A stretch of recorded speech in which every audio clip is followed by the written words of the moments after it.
guys, it's Tasman the Aspiring Kryptonian here with episode 8 of Comic Book Chatter. Well, at least I think it's 8. So straight into the new releases this week, we have 2 physical releases and 1 digital. The 2 physical ones are Batman Superman 10, DC Cybernetic Summit Issue 1, which is a special, and the digital release is Man of Tomorrow 13. So first of all, we'll talk about Batman Superman 10. Now, the standard cover, which is by Clayton Henry with colours by Alejandro Sanchez, is a very clever concept, and it subtly confirms that this series fits in the continuity of Action Comics and Superman series that's currently going on, with Clark telling the truth as to who he is. And like I said, it's a great cover. It's slightly action-packed, but to be honest, I really would have loved to have seen it being Superman fighting the Ultra-Humanite, obviously, as it's his first ever villain, technically. But like I said, the cover is great, but I just think it would have been a nice little nod to the roots of the Ultra-Humanite. So the variant cover is by Riccardo Federici, and it is glorious. So this one's another very realistic piece of work, cover. And I think actually quite a lot of variant covers at the minute are very realistic, whereas the standard covers tend to be a little bit more cartoonistic. Now, I don't know if that's a particular theme or whether that's accidental, but I like it. But I really like the shading and the highlights on this piece. It really kind of makes it, and that's what kind of makes it realistic, actually, and especially around the muscle tone, and especially the postures that are so lifelike. It's just a really great cover. So in this issue, we see Batman and Superman work relentlessly to figure out why the Atomic Skull blew up, and what he was doing in Gotham, because as we know, he's more of a Superman villain and sort of bases himself around Metropolis. While I say both of them, I think it's more Batman doing the technical work, and Superman's kind of there for emotional support. But the results of what they find really sort of round the last few issues and this issue up really well, because I think with this issue, or the last 2 issues, have kind of gone back and forward in time. So I think the reveal as to what's going on and who's behind it in this issue is very helpful, because it brings everything together. And although we know who the villain is behind it all, we don't actually know why he's doing it. And we actually figure out in this issue exactly what he's doing, and it's actually very sick. It's really sick, it's really horrific, and yeah, I'm looking forward to finding out exactly what's going on, because yeah, basically the Ultra-Humanite is picking dead people and turning them into bomb drones, which is just bizarre. So I'm intrigued to see what's going to happen with that. So back in the last issue, when I saw that the Ultra-Humanite was back in comics, as he's Superman's first ever villain, I was very excited. This is going to be hard to explain. So obviously Ultra-Humanite can go into many different forms, or any form that he wants to, really. And I think my favourite of his that I've ever seen so far is the White Gorilla, which just looks badass, and it's very intimidating even to Superman. But I have to say, I wish it wasn't this short. So although the Ultra-Humanite is very much still in play in the issue, or coming issues, he's going to be taking a slightly different form. And I think by the sounds of it, he's going to be taking a different form each time. But one thing I love about the Ultra-Humanite, and this kind of what makes him very similar to Lex Luthor, is how clever he is, basically. He clearly understands, and he knows and understands every move that both of the world's finest make in this issue, and I think that's going to be something that continues to happen throughout the series, especially once we find out what he does at the end of this issue, which I'm not going to spoil, but it is shocking, and it's going to be very interesting to see how all of that plans out. What I love about the start of this issue is it's basically Superman trying to stop the Ultra-Humanite from stealing something, or a weapon, I think it is, from Star Labs. And what I really love is, although he's fighting against him, and he's not listening to any of the advice that he's given him, because obviously this weapon it's been protected and put in Star Labs for a reason. But even though all of that is still in play, he tries to save the Ultra-Humanite, and he clearly has remorse for the outcome of his actions, and that's just Superman all over, isn't it? And I have to say, Joshua Williamson's done a great job of bringing that trait out. I also love the way that Williamson has written the workings out of the mystery in the issue. So rather than it being a narration, it's done sort of through genuine conversation, and that kind of just makes it so much more natural. And we're kind of finding out these facts as our heroes are finding them out as well, which I kind of like that. For me, I think there's a few moments in this issue that really remind me of Batman vs Superman, the film, and that's mostly the sort of news reportings that they're Superman and Batman here while they're kind of trying to figure out the mystery. So even though this destruction isn't Superman's fault, because it's a Superman villain and it's obviously taken the damage to Gotham, they're kind of blaming Superman for this and trying to hold him accountable for the damage, which of course is unfair but kind of understandable. So the artwork in this issue is phenomenal, by Clayton Henry and colours by Alejandro Sanchez. They work so well together and they really bring the issue to life, I think. It sounds really weird, but I really like the way that they portray radiation. So obviously when they drew the atomic skull exploding, the colours and the flares just really sold that whole page, and it the same thing kind of happens in this issue, but obviously I'm not going to tell you what it is because you need to read it for yourself. But yeah, I'm really looking forward to seeing these two work together because I think their artwork is so effective, and I think it's perfect for this series, to be honest, and I'm looking forward to seeing where they go with it. So the other physical comic that's been released this week is DC Cybernetic Summer issue 1, and it's a 80-page giant special which focuses around all of the technical and cyber characters of the DC world. So there's quite a few stories in this, but there are only 2 that feature the Superman family, so they're the ones that I'm going to be talking about. The first story is called Summer Lovin', and it states it as you read it, but it's a Silver Age style issue, and it's written by Liz Erickson with art by Nick Varela and colours by Romulo Fajardo Jr.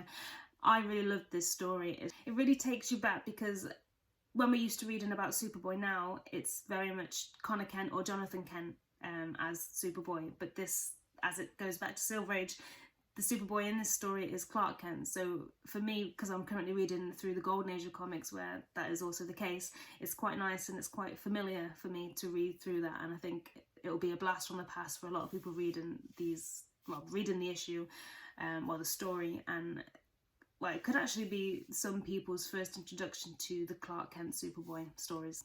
But I think if you're a fan of Silver Age comics, this story is for you, and I really recommend it to you. It's really short and really sweet, and it's got a huge twist at the end, and it's not in continuity or anything like that, but it's just a really great fun story. So the second story in that issue is called Catfish Crisis, and it's written by Stuart Moore with art by Cully Hamner and colours by Hi-Fi. And it features a plethora of characters, and this is where it really gets confusing. So we have Cyborg Superman, Cyborg Superman, Super Cyborg, Cyborg Superman, and Batman. Yeah, you heard that right. But I really love this story. It's just full of laughs. It's really stupid, but really fun. And the laughs are probably mostly down to the sort of playground insults that they all throw at each other. But this was a really fun story that has actually a few links to the DC continuity, which you'll know when you read it. But it's mostly down to Superman telling his truth. But in a nutshell, I need to see more of Super Cyborg, Cyborg Superman, because he's adorable, and I know it's not necessarily a character as such, and you'll see what I mean when you read it, but I love it. I love the whole concept, and I really hope we get to see more, and in fact, I really want an action figure of the design of that because he's adorable. But I think the artwork and the story is perfect, although it's brief, and that's obviously mostly down to the fact that it's one of many stories within one issue. But I'd really like to see more of that whole storyline sort of play out and how it plays out. And just a little discussion topic for the ending. So although Super Cyborg, Cyborg Superman is sort of a cybernetic character from, apparently from a different Earth or multiverse, at the end there's another character which is mostly focused around Cyborg, and it shows him being on another Earth as well, but it's hard to explain, but the joke isn't, so the other character, we find out that it's just a joke in the end, but this one we don't see that, and we don't see the payoff to it, if that makes sense. So it could genuinely be within DC continuity, and this generally could be happening. But basically what this character does is he teases that there could be a coming crisis. Now I don't know if it's just a one-off thing just a one-off thing for the story, or whether it is a genuine warning of something coming through the DC universe. So I guess only time will tell, but just a discussion topic. I don't know if you guys got the same vibe that I did on that, but it'll be interesting to find out. And onto the digital comic, which is Man of Tomorrow 13. So the cover shows a very triumphant looking Superman streaking up the sky, and I really love the cover. And that's mostly, I think, down to But actually, I like both the colours and the artwork. So the colours are by Luis Guerrero, and they're so bold, and I think they really make the piece pop. And combined with the incredible art by David Lafuente, it just really, yeah, it really makes it pop. And their art style is so unique. I think Superman's kind of like very blocky in the design that Lafuente has. And usually, sometimes that can be off-putting, because obviously it's not very realistic and it's very cartoonistic, but I kind of like that, and I think that really adds something to the cover and the issue. But basically this issue focuses around the prankster, and if you've watched any of my videos before where I talk about my reading order through the Golden Age, you'll know that the prankster is one of my least favourite Superman villains and characters as a whole. I just find him really irritating, and I don't really have any genuine reason for that. I think it's mostly down to his design and the way he looks, which is very judgmental, I know, but there's just something about him that I really don't like. So as soon as I found out the title and the character involved in this issue, I was dreading it, to be honest. But you know what? The prankster in this issue has a completely different look to what I'm used to anyway. Kind of like a 70s vibe to him, I guess, and that's probably mostly down to the moustache.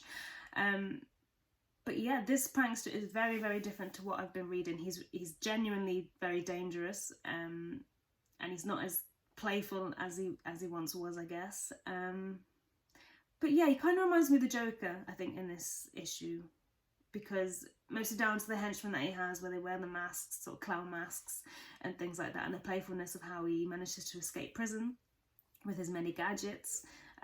But yeah, there are things that are reminiscent of the Joker, but this prankster is very different to what I'm used to, and I wouldn't mind reading another issue about where this prankster comes from and what he's all about. So Lois Lane receives a note that she's supposed to interview the prankster alone. So she doesn't have time. It's not that she doesn't tell him, she just doesn't have time to tell her husband about it, as she obliges and has to go there for the story.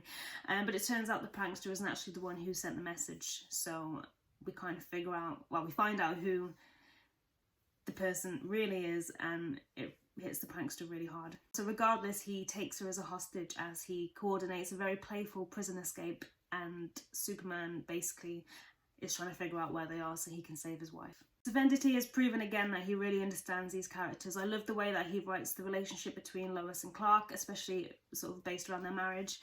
I love the cockiness of Lois as even though she's in trouble, she knows Superman's on the hunt after her, and all she has to do is just shout out, and he knows where she is, and he'll come flying, I guess. I was going to say running, but yeah, he'll come flying.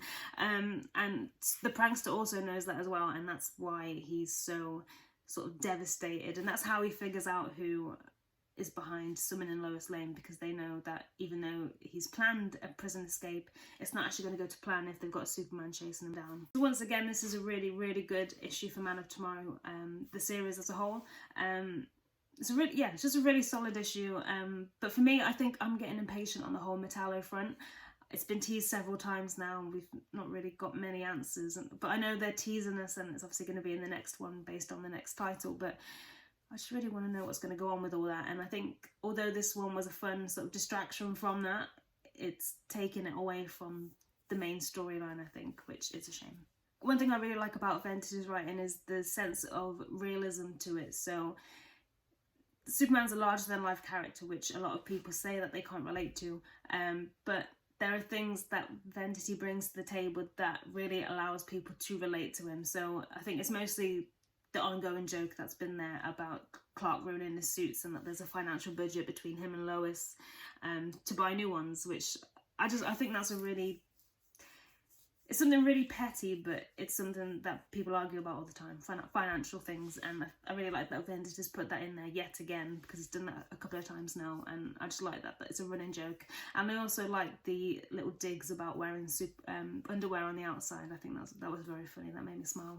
So like I mentioned before, the artwork is by David Lafuente, and the colours are by Luis Guerrero, and the artwork is outstanding. I really like this artwork, and to be honest, like with many of the other Man of Tomorrow issues, I wasn't familiar with the pair working together. I wasn't familiar with their artwork individually, but now that I have, and now that I've seen their artwork and their art style, I could tell you now that if I saw a piece of artwork by them together again, I could instantly recognise that it was theirs, and that's something very special to have as an artist. There are so many sort of moments where Venditti allows the artwork to speak for itself, especially on some of the action sequences and as the playful gadgets sort of play out of the prankster's mind. So that really pays off in this issue, and it really puts a highlight on the artwork and also the colours too, which are gorgeous. So sadly this week I haven't actually picked up any back issues, but I have been reading through 1949 comics still for the reading order, and to be honest, the issues that I've read this week, they haven't blown me away. There's been a few alright stories, but not really many worth mentioning or suggesting, apart from one which I really enjoyed, which I actually read today. And that's a story within Superman issue 59. So basically Metropolis and everyone within it, including police, gangsters, Lois Lane, Perry White, has completely forgotten who Superman is. So someone's basically wiped him out of existence. And of course, Superman knows who he is, so he's on the hunt to figure out what the hell is going on. At first he thinks it's an April Fool's joke, but it's not April the 1st, it's April the 10th when this issue's going on.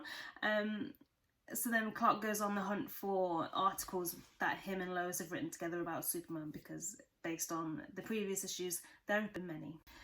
So after a little more digging and trying to prove to the people of Metropolis who he is, especially the police, and he's trying to sort of show off his skills to show how he can help Metropolis, because the police have told him not to interfere with police business. So none other than Mixie appears, and I'm not going to try and say his full name because, as we know, I can't say it properly, but he essentially taunts him about it, and we figure out that it's him that's done all this, and he basically challenges Superman to get Metropolis to remember who he is, and obviously he isn't going to make it easy for him. So like I've said many times with Mixie, I love Mixie, and what I love about the Golden Age stories with him in is the stupid and whimsical ways that Superman gets him to say his name backwards so that he's sent back to his dimension. They are so stupid, and considering he knows the consequences of him saying his name backwards, you think he'd be a little bit more careful, but obviously not. In a way to sort of bribe Mixie into relieving his amnesia spell, which is what he's done, he offers him fame in Metropolis and offers him the opportunity to have his name written all across Metropolis, and Mixie obviously wants that because he wants to be well known. So Superman goes and does puts his name on a load of things, but instead of doing it correctly, he spells it wrong purposefully. So the people of Metropolis keep saying his name wrong. Basically, in the end, it gets on his nerves, and he ends up dropping the spell and going back to his dimension by choice.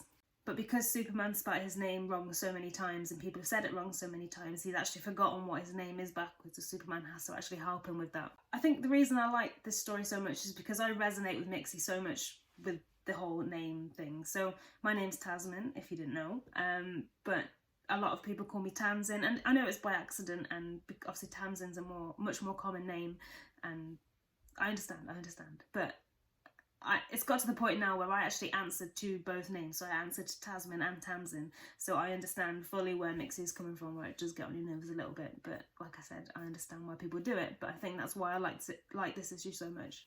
So hopefully next week I'll have a few more than one issue to talk to you about 1949, but I'm slowly getting through the year, as always. But thank you guys for watching episode 8 of Comic Book Chatter, and I hope to see you next week for episode 9.